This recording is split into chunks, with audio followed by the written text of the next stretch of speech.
Hello friends, हम पढ़ रहे थे गुप्त साम्राज्य। देखिए, गुप्त साम्राज्य में हमने अब तक अध्ययन कर लिया था समुद्रगुप्त का। समुद्रगुप्त के पश्चात इसका जो पुत्र होता है वो होता है रामगुप्त। रामगुप्त का समय है 375 ईस्वी से लेकर के 380 ईस्वी तक। ठीक है, तो देखिए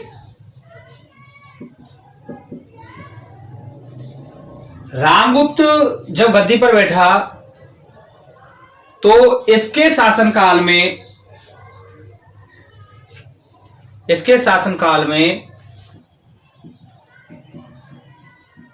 कलिंग नामक जो शासन था, कलिंग नामक जो राज्य था, उस कलिंग के खारवेल ने इस पर आक्रमण कर दिया।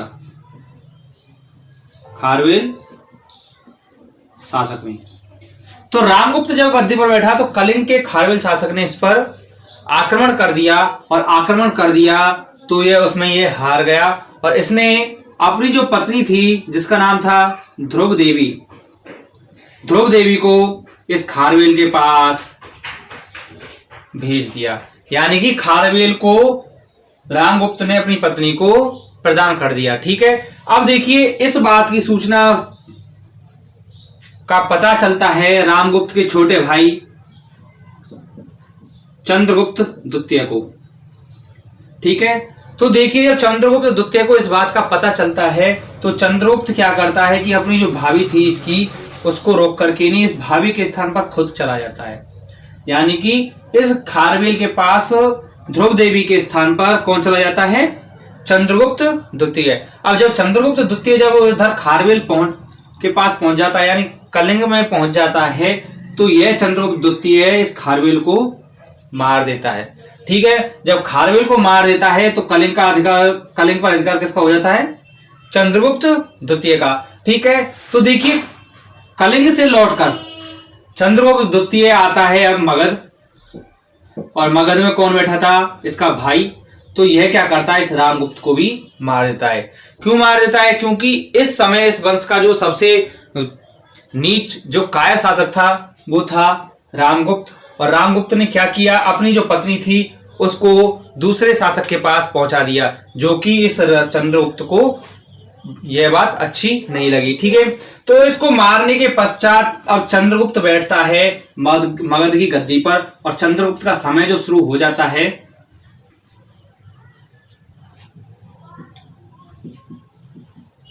चंद्रगुप्त द्वितीय का समय शुरू होता है 380 से लेकर के 412 ईस्वी तक। कितना? 380 ईस्वी से लेकर के 412 ईस्वी तक। ठीक है, अब देखिए चंद्रगुप्त द्वितीय गद्दी पर बैठ जाता है, तो इस गद्दी पर बैठने के पश्चात ये आक्रमण होता है एक शकों का। तो ठीक है, जब शकों का जब आक्रमण होता है तो शकों का आक्रमण को दबाने के लिए, यानी कि शकों को हराने के लिए चंद्रगुप्त स्वयं जाता है सेना लेकर के, और इन शकों को मार हरा देता है। यानी कि चंद्रगुप्त द्वितीय ने शकों का पूर्णतः विनाश कर दिया भारत से। ठीक है, जब भारत से इसको विनाश कर दिया तो इसको एक उपाधि दे दी गई थी सकारी, यानी कि शकों का शत्रु या शकों को मारने वाला। इसको उपाधि क्या प्राप्त हो गई? सकारी, इसको उपाधि प्राप्त हो गई। अब देखिए सकारी उपाधि प्राप्त करने के पश्चात इसने क्या किया? चंद्रगुप्त द्वितीय ने बहुत सारे कार्य किए। इसमें इसको बहुत सारे नाम दिए गए थे। देखिए अन्य नाम देखते हैं तो देवश्री, देवगुप्त और देवराज, ये इसको अन्य नाम दे दिए गए थे। इसके अन्य उपाधियां प्रदान कर दी गई थी। ठीक है, अब देखिए आपको मैं ये एक बात बताऊं कि जो रामगुप्त के बारे में जो जानकारी मिलती है, यानी कि जो रामगुप्त हुआ था, इस रामगुप्त के बारे में जो जानकारी मिलती है वो मिलती है मुद्रा राक्षस नामक ग्रंथ से। क्या से? मुद्रा राक्षस नामक इस ग्रंथ से हमको इस रामगुप्त के बारे में जानकारी प्राप्त होती है। और मुद्रा राक्षस के जो लेखक थे वो थे विशाख दत्त। विशाख दत्त के मुद्रा राक्षस नामक ग्रंथ से इस रामगुप्त के बारे में जानकारी मिलती है। और देखिए इस मुद्रा राक्षस ग्रंथ को ही नायिका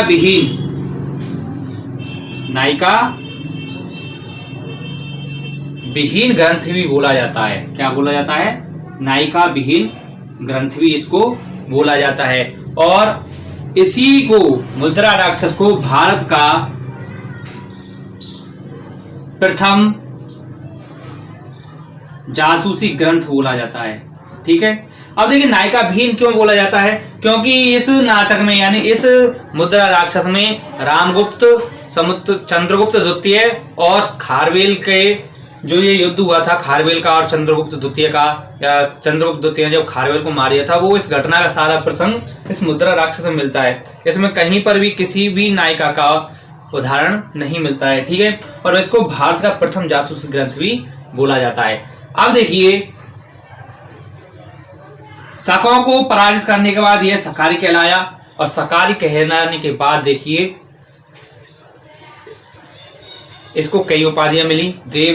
देवश्री, देवगुप्त, देवराज, परम भागवत इत्यादि इसको उपाधियां प्राप्त हुई। अब देखिए चंद्रगुप्त द्वितीय ने अपनी राजधानी बनाई थी अलग से। चंद्रगुप्त द्वितीय की राजधानियां थी उस समय इसके पास पाटलिपुत्र, और दूसरी राजधानी थी उज्जैनी, जिसको हम उज्जैनी बोलते हैं। क्या बोलते हैं? उज्जैन भी बोलते हैं। ठीक है, अब देखिए इसके समय, किसके समय? चंद्रगुप्त द्वितीय के समय एक चीनी यात्री भारत आया। कौन आया था? चीनी यात्री। और उस चीनी यात्री का नाम है फाहियान। क्या नाम है? फाहियान। और यह आया था 399 ईस्वी में, और भारत में आया था 414 ईस्वी तक। ठीक है, यानी कि 5 साल फाहियान इस भारत के अंदर रहा, और चंद्रगुप्त द्वितीय के शासनकाल में यह भारत आया था। अब देखिए इसने क्या किया कि इसने जब ये भारत आया था तो इस भारत के अंदर इस मगध का क्या किया था? मगध में घूमा, मगध में घूम करके नहीं और भी स्थानों पर गया, भारत के अलग अलग स्थानों पर गया, और यह मध्य देश में भी गया। और मध्य देश को अब हम क्या कहते हैं? एमपी के नाम से बोलते हैं, यानी मध्य प्रदेश बोलते हैं। ठीक है, अब देखिए चीनी यात्री फाहियान ने इस मध्य देश को क्या कहा है? ब्राह्मणों का देश। ब्राह्मणों का देश। पूछ लिया जाए कि मध्य देश को किस यात्री ने ब्राह्मणों का देश कहा है, तो वो कहा है फाहियान ने। ठीक है, और फाहियान ने अपनी एक रचना लिखी थी, एक पुस्तक लिखी थी, एक ग्रंथ लिखा था जिसका नाम है फुयुकी। ठीक है, और फुयुकी ग्रंथ में भारत की जो संस्कृति थी, किसकी? भारतीय संस्कृति का इसने पूर्णतः उल्लेख किया है। किसमें? फुयुकी में भारतीय संस्कृति का उल्लेख किया है कि उस समय भारतीय जो परंपरा थी, भारतीय रीति रिवाज थे, भारतीय जो संस्कृति थी वो कैसी थी, उसका पूर्णतः विवरण कहाँ मिलता है? फाहियान की फुयुकी नामक रचना में। और एक क्वेश्चन भी आ चुका है कि फाहियान की रचना का नाम क्या है, तो क्या था? फुयुकी। और एक क्वेश्चन भी आया था कि ह्वेनसांग की जो रचना थी उसका नाम क्या था? वो क्या था? सीयुकी। ठीक है, उसके नाम क्या था? सीयुकी। इसका नाम क्या है? फुयुकी। ठीक है, अब देखिए चंद्रगुप्त द्वितीय के पश्चात 2-3 शासक और हुए। एक शासक हुआ था गोविंद गुप्त, जो 412 से 415 ईस्वी तक इस मगध का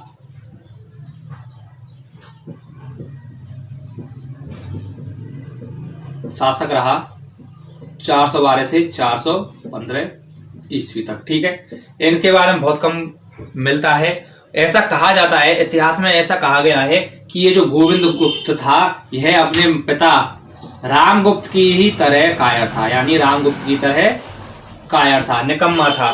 ठीक है। अब देखिए इसके पश्चात जो शक्तिशाली शासक होता है इस गुप्त वंश में, और वो होता है आपका कुमारगुप्त।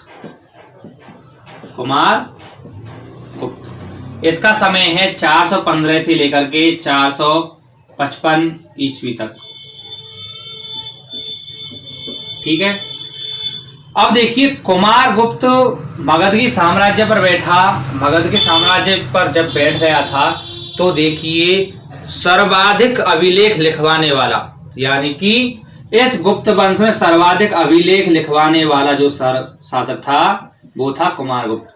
सर्वाधिक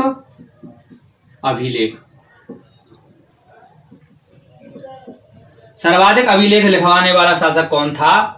कुमारगुप्त था। ठीक है। अब देखिए इसके बारे में एक कथन कहा जाता है कि कुमारगुप्त ने उस समय का जो शिक्षा से संबंधित जो केंद्र था वो क्या था? नालंदा विश्वविद्यालय। तो कुमारगुप्त ने नालंदा विश्वविद्यालय की स्थापना करवाई, और नालंदा से पहले जो शिक्षा का केंद्र था वो था तक्षशिला। कौन सा था? तक्षशिला। ठीक है। तो कुमारगुप्त ने नालंदा विश्वविद्यालय की स्थापना करवाई, और इस नालंदा विश्वविद्यालय को ऑक्सफोर्ड ऑफ महायान बौद्ध भी कहा जाता है। पूछ लिया जाए कि ऑक्सफोर्ड ऑफ महायान बौद्ध किस विश्वविद्यालय को कहा जाता था, तो वो कहा जाता था नालंदा विश्वविद्यालय को। ठीक है। नालंदा विश्वविद्यालय की स्थापना किसने करवाई? कुमारगुप्त ने। ठीक है। अब देखिए कुमारगुप्त को कुछ उपाधियां प्रदान की गई थी, और कुमारगुप्त को जो उपाधियां प्रदान की गई थी, ये देखिए उपाधियां पूछ लिया जाता है। महेंद्र, अश्वमेघ महेंद्र और महेंद्रादित्य, ये 3 उपाधियां प्रदान की गई थी कुमारगुप्त को। महेंद्र, अश्वमेघ महेंद्र और महेंद्रादित्य। अश्वमेघ महेंद्र क्यों कहा गया? क्योंकि देखिए इसने समुद्रगुप्त की भांति ही अपने शासनकाल में अश्वमेघ यज्ञ कराए, इसीलिए इसको क्या कहा गया? अश्वमेघ महेंद्र भी कहा जाता है। ठीक है।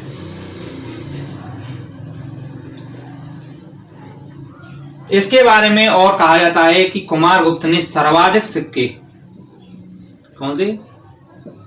सर्वाधिक सिक्के चलवाए, यानी कि सर्वाधिक सिक्के चलवाए थे, और सर्वाधिक सिक्के जो चलवाए थे वो चलवाए थे सोने के। कौन से? सोने के सिक्के। इसके बारे में कहा जाता है कि कुमारगुप्त ने अपने शासनकाल में सोने के सर्वाधिक सिक्के प्रचलित करवाए, यानी सोने के सर्वाधिक सिक्कों का इसने क्या किया? प्रचलन किया। और देखिए सोने के जो सर्वाधिक सिक्के चलवाए उनमें इसने गरुड़ के स्थान पर मोर का अंकन करवाया। ठीक है। मोर का अंकन करवाया। जैसे अपने भारतीय मुद्रा में 1 रुपए का सिक्का होता है, पहले उसमें क्या था कि पिछली जो साइड थी, दूसरी जो साइड थी, उसपे बाल, जो गेहूं के जो बाल थी उसका अंकन होता था। लेकिन अब क्या कर दिया गया है कि उनमें अंगूठे का भी अंकन कर दिया गया है, एक का भी अंकन कर दिया गया है। तो ऐसे ही कुमारगुप्त ने सोने के सिक्कों में गरुड़ के स्थान पर मोर का अंकन करवाना का प्रचलन शुरू कर दिया। ठीक है। अब बात आती है कि देखिए कुमारगुप्त ने जो नालंदा विश्वविद्यालय बनवाया, उस विश्वविद्यालय को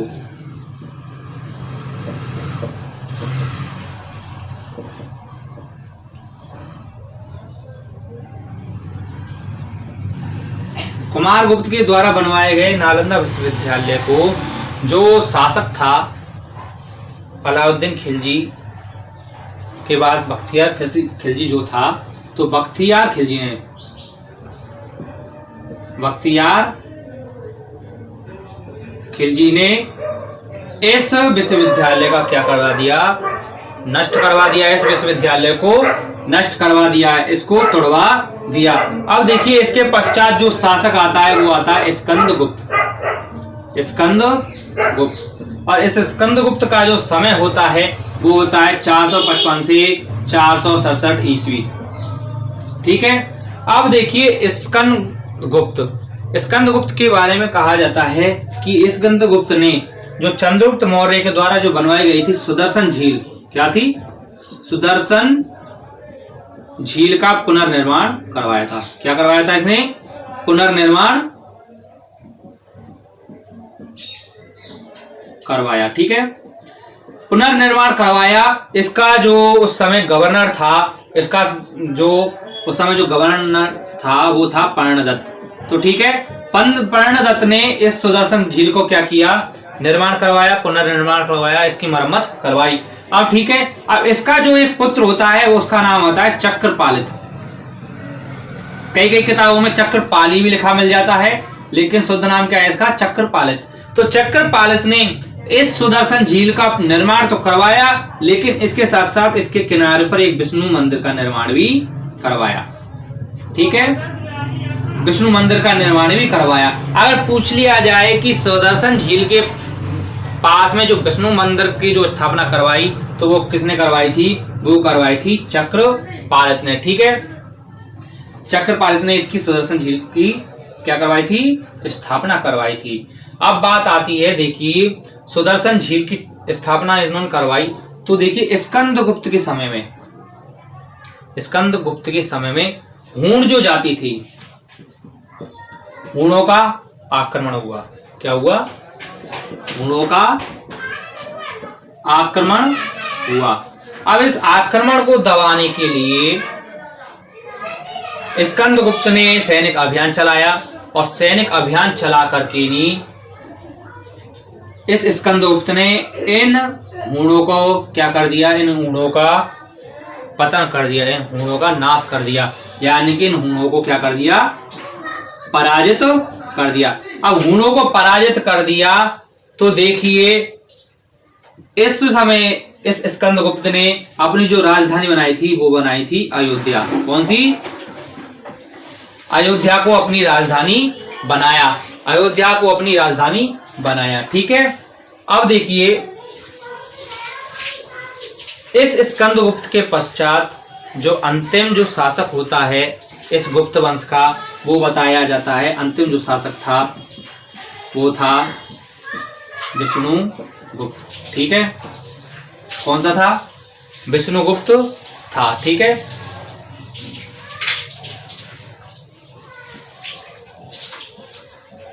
और इसके पश्चात विष्णुगुप्त के पश्चात जो गुप्त वंश था वो पूर्णतः क्या हो जाता है, समाप्त हो जाता है।